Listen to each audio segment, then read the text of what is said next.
저는 멘토링을 할 때 슬로건을 만들어요. 우리가 이번 멘토링을 할 때 어떤 목표를 가지고 있느냐를 가지는 어떤 선언이라고 하죠. 그 슬로건을 만들어서 우리는 이번 목표에서 뭐 어디까지 나가는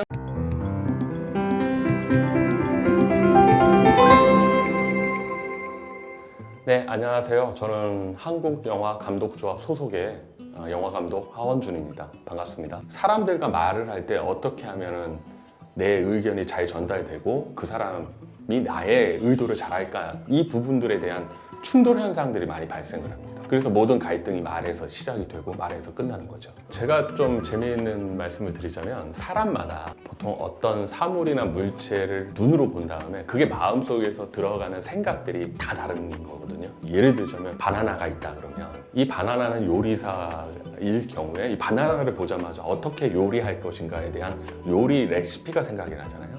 근데 이게 이제 우리가 표상이라고 하는 건데, 이 표상이 머릿속에 그려지는 게 사람마다 다 달라요.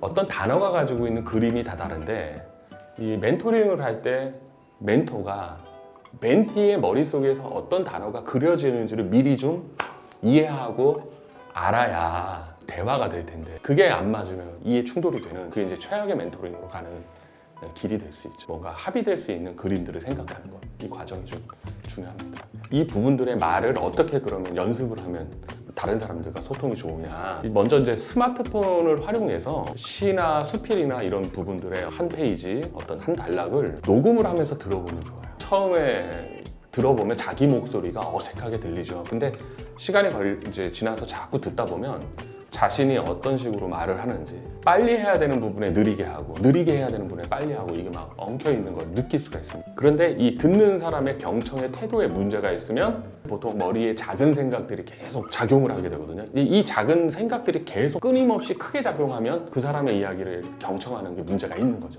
그러니까 듣기에도 문제가 생기는 사람이 되는 거거든요.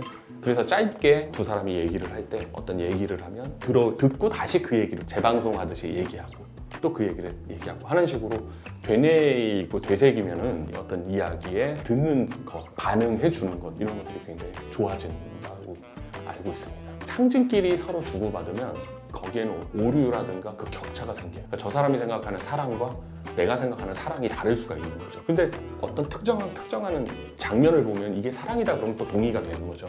그래서 결과적으로 뭐냐면, 어떤 상징어를 꺼내놓고 당신은 이 상징어에 어떤 그림이 생각나느냐, 어떤 그림이 생각나느냐를 보고 서로 이해하는 그런 경우를 찾으면 좋습니다. 단어가 가지고 있는 뜻, 말이 가지고 있는 뜻을 서로 교감하는 게 우선 가장 중요하다라고 생각합니다. 가장 이제 학생들이 어려워하는 건 자신의 머릿속에 있는 생각을 글이라고 하는 문어체로 쓴 다음에 무대에서 그것을 구어체 형태로 전환시키는, 이 전환 작업이 사실 쉬운 것 같지만 좀 익숙하지 않으면 어렵습니다. 그리고 이제 두 번째가 MZ세대들의 특징들이 이제 각 개인의 개성이 있지만 군중과 집단 속에서는 좀 약간 도드라지고 싶지 않은, 거기서 뭔가 자기가 주목받는 것에 부담을 좀 느끼는 학생들이 좀 종종 있거든요. 이 학생들 중에 이제 피칭자로 선발이 되면 무대에서 많은 사람들 앞에서 발표를 해야 되는 그 심리적인 어떤 압박감, 이런 것들을 좀 느끼는 것 같습니다. 억지로 봉합하려고 안 하거든요.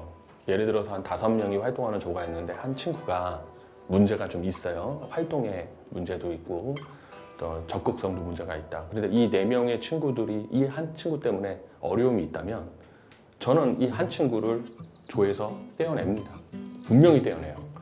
왜 그러냐면 이거 5명이 다 갈 수 있는 완전한 평화라는 건 없어요. 그리고 그런다 그래서 또 이 한 명의 친구를 소외를 시키기가 그러진 않아요. 혼자 활동케 해요. 물론 어렵죠. 4명의 몫을 혼자 다 해서 또 만들어야 되니까. 이런 부분들은 제가 이제 확실히 단호하게 얘기합니다. 처음에 저희가 만다라트 목표 수행이라고 해서 우리 그룹이 무엇이 목표인가 하는 것을 세분화시켜요. 그래서 뭐 중심에 공모전 1등 이런 게 목표가 있으면 그 공모전 1등을 목표로 성취하기 위해서 8개 정도의 세부 목표를 정해봐요. 근데 이거는 꾸미는 목표가 아니라 실제로 정말 우리가 해야 되는 목표들.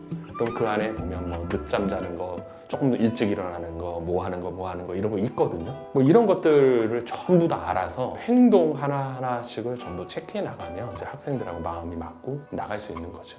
근데 이 안에서 안타까운 건 그럼에도 불구하고 이런 노력 속에서도 끝없이 계속 벗어나려고 하는 아주 소수의 그런 학생들이 있기는 있어요. 그런 부분들은 어쩔 수 없는, 뭐 놔야 되는 건 아니지만 좀 안타까운 케이스이기도 합니다.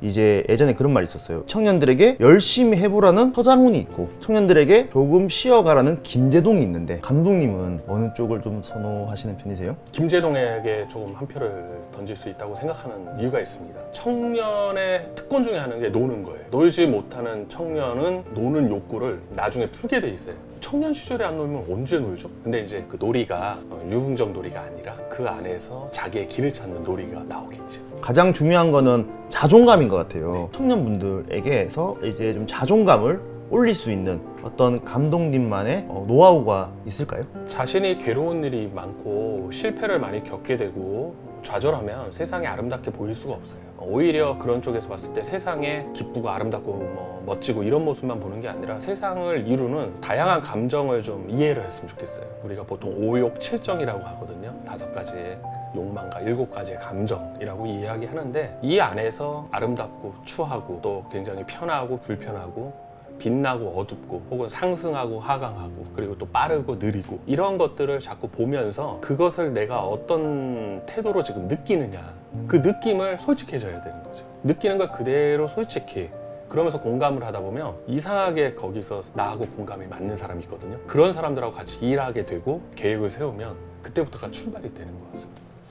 최대한 긍정적인 경험을 많이 할수록 노력하고, 그리고 자기 감정과 공감을 나눌 수 있는 사람들을 만나는 게 어떻게 보면 제일 중요한 것 같아요. 그죠? 청년기를 기준으로 청년기가 아동기와 노년기와 다른 점은 뭘까요? 끝없이 실패하는 거죠. 왜 그러냐면 아동기에는 실패할 이유가 없어요. 보호자가 있고요. 노년기에는 이미 실패를 했든 성공을 했든 결과에 머물러 있는 거죠. 그리고 그걸 영유하게 되는데, 청년기는 사실은 그림이 안 나와요. 미래의 그림이 완전히 그려질 수가 없죠. 그래서 왼쪽 길로 가다가 오른쪽으로 갈 수도 있고 오른쪽 길로 가다가 왼쪽으로 갈 수 있는 게 청년기거든요. 그런데 미래를 너무 확고부동하게 그리려고 하니까 처음부터 경직되는 거죠. 좀 뭔가 이렇게 우리가 바람의 연처럼 느껴지면 바람에 맡기면 되는데, 그 바람에 역행하려고 그러고 뭐 억지로 올리려고 그러고 이러면은 결국 실이 끊어지는 것처럼 저는 청년기 자체는 실패라고 생각을 해요. 그 다음에 두 번째로 느끼는 건 뭐냐면, 불안 속에서 성취를 물질적인 걸로 좀 가려고 하는 태도들이 있어요. 특정한 스마트폰에 우리는 열광해요. 근데 그렇지 않아도 되거든요. 근데 그렇게 열광하고 있어요. 그거 아니면 내가 불안하거든요. 근데 저는 그런 것을 좀 탈피하면 조금 더 자유롭게 생각이 좀 넓어질 것 같긴 합니다. 단계별로 서로 다가가야 될 것 같은데, 멘토가 청년 멘티에게 다가갈 수 있는 첫걸음이 어떤 게 있을까요? 우스갯소리 같이 시작을 하자면요, 멘토가 멘티를 잘 먹여야 된다고 생각해요. 이거는 뭐 먹는 걸로 대체하는 게 아니라, 인간의 관계는 잘 좋은 걸 마시고 재밌게 또 관계가 유지되고 하는 어떤 즐거움의 연속인 것 같거든요. 근데 이 부분에서 교육처럼 나가고 경직돼 있고 뭐 굉장히 거기에 어떤 권위를 내세우고 뭐 이렇게 되면은 사실 되게 멘티 입장에서는 다가가기가 어려운 거죠. 나 때는 이거는 정말 뭐 금기어인 것 같고요. 저도 그런 편인데, 제가 이제 아저씨니까 그런 편인데, 아재 개그 같은 거를 한마디씩 툭툭툭툭 던지면서 일부러 좀 릴렉스해지게 하는 이 관계 속에 진지하게 나가는 게, 그렇게 하면은 좀 나이 차이를 극복하는 것 같긴 합니다. 청년들하고 제가 같이 뭔가를 하려고 하는 이유는, 청년들을 사랑하는 마음이 49%고요. 저를 사랑하는 마음이 51%는 돼요. 제가 더 중심이죠. 어떤 희생한다 이런 생각을 하지는 않거든요. 그래서 내가 멘토링을 왜 하는가, 내가 어떤 멘토가 되는가가 이제 중요하잖아요. 저 가끔 이런 얘기 많이 들어요. 멘토로서 특정 분야에 먼저 경험을 했고 많은 다양한 경험을 했다고 그러니까 그 경험을 나눠주세요. 그러니까 어떤 지식 정보를 나눠주는 것처럼으로 멘토링을 해달라고 요구하는 사람들도 봤어요. 그것도 가능하겠죠. 그런데 그럼 이제 되묻고 싶은 게, 그러면 지식을 나눠주기만 하면 되는 거면 걸어다니는 지식 백과인 거에 머물면 되는 거잖아요. 근데 그건 사실 아까 말씀드린 대로 재미가 없어요. 때로는 예상치 못하는 인생의 우연성으로 같이 할 수 있는 동료들을 만나는 게 멘토링이거든요. 그래서 사실 어떤 인간적인 부분을 배제하고 멘토링을 할 수는 없다고 봐요. 가장 좋은 멘토링은요, 앉아가지고 어떤 서로 어떤 얘기를 하는 것도 좋지만 멘토와 멘티가 어떤 현장, 어떤 사람, 어떤 배경으로 가서 같이 호흡하는 라이브 하는 게 최고라고 저는 생각을 해요.